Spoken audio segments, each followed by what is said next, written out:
எல்லாம் ஒரு 50 பேர் வந்தால் ஒரு பார்சல் கொடுத்துருவாங்க. 100 பார்சல் எல்லாருக்கும் வந்து நம்ம அவர் என்ன சாப்பிட்றாரோ அதே சாப்பிடும். அவங்க படத்தில் வந்து பெரிய ஹிட் எனக்கு கையை கொடுக்கணும். செந்தூர படத்தில் மூட்டு கலரும் அப்பப்போ ஷோல்டர்லேருந்து மூட்டு கலந்துடுது. மூட்டு கலந்தோடனே வலி. இப்போ என்ன ஷூட்டிங் நிறுத்த துடிச்சிக்கிட்டு இருக்காரு. மேலே தொங்கிக்கிட்டு இருக்கோம் நாங்கள். அவர் இப்போ என்ன பண்ணோம் அப்படின்றது தெரியாமல் முடிச்சிட்டு இருக்கப்போ அவர் இருங்க யார்கிட்ட போகாதீங்கன்ட்டாங்க. அப்போ அவ்வளோ வலியும் தூக்கிட்டு அவராக தூக்கி கையை தூக்கி வச்சு லாக் போட்டார். டக்குன்னு போட்டார், லாக் ஆகிடுச்சு. அப்படியே வேர்த்துக்கிட்டு இருக்கு. அப்படியே நிற்கிறாரு. தண்ணி அருவியில் இது பண்ணிக்கிட்டு இருக்கோம். மேலே தொங்கிட்டு இருக்கோம். அப்புறம் 10 நிமிஷம் வச்சு ரெடி டேக் அப்படின்னு அன்றைக்கி ஃபுல்லாக இருந்து அதை முடிச்சு கொடுத்துட்டு தான் அவ்வளோ ஒரு ரிஸ்க்கான ஒரு இது அந்த சீனை அதை வந்து முடிச்சு கொடுத்துட்டு தான் அவர் போனோம். ஏன்னா he knows the pain of the producers.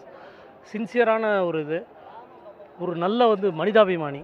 அதெல்லாம் இப்போ நான் சொல்லணும்னு கிடையாது, சூரியனுக்கு டச் அடிக்கிற மாதிரி ஆகிடும். So he is a entirely a different person. ஒரு வெரி குட் ஹியூமன் பீயிங் அவர்.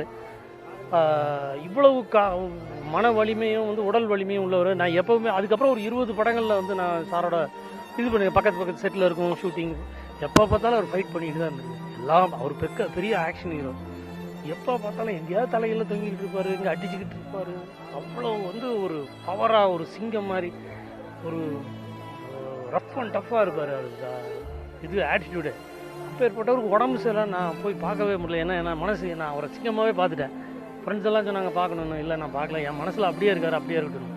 இது இறுதி அஞ்சலி அவருக்கு. நாங்கள் எல்லாருமே வந்து ஃபில்ம் இன்ஸ்டியூட்டும் எல்லோரும் நன்றி கடன் பட்டோம். அவருக்கு வந்து அவர் எளிமையாக தாங்க, சிம்பிள்ங்க. அவர் ரொம்ப யதார்த்தமானவர். ஒரு இங்கிலீஷ் பேப்பரில் வந்து இது பண்ணாடே என்னடா பண்ணுறது யதார்த்தமாக கேட்பார். அது என்னடா யாருக்கும் தெரிஞ்சிருமோ அப்படியெல்லாம் வந்து இது பண்ணுறதில்ல. No hypocrisy. வெரி ரியலாக இருப்பார் எப்போவுமே. எல்லார் முன்னிலையிலையும் ஒரே மாதிரி இருப்ப ஒரு உண்மையான தலைவர். அவர் அவரோட ஆத்மா சாந்தி அதுக்காக பார்க்க முடியும். கண்டிப்பாங்க. அதாவது இன்ஸ்டியூட்டின் தந்தைன்னு சொல்லி நாங்கள் எங்கள் ஃப்ரெண்ட்ஸு எங்கள் சமகாலத்தில் எங்களோட படித்தவர் ஆபாவனன் அவரை சொல்லுவோம். அவருக்கு வந்து இவர் அவ்வளோ தூரம் எங்களுடைய அத்தனை படங்களையும் கொண்டு சேர்த்ததுன்றது விஜயகாந்த் சார் தான். ஒரு அப்பா ஸ்தானத்தில் இருந்து எங்கள் ஃபில்ம் இன்ஸ்டியூட் பசங்க எல்லாருக்கும் இத்தனை படங்களை கொடுத்து எங்களுக்கு மிகப்பெரிய வந்து ஃபில்ம் இன்ஸ்டியூட்காரங்களுக்கெல்லாம் வாழ்க்கையை கொடுத்தது வந்து விஜயகாந்த் சார் தான். ஸோ அவர் பேரை வைக்கிறதுல ஏதாவது ஒரு டிபார்ட்மெண்ட்டுக்காவது அவருடைய பேரை வந்து வச்சு அது நாங்கள் எல்லாரும் அவருக்கு செய்கிற ஒரு நன்றியாக இருக்கும்னு நினைக்கிறேன். உடனுக்குடன் செய்திகளை தெரிந்து கொள்ள சன் நியூஸ் பெல் ஐகானை கிளிக் பண்ணுங்க.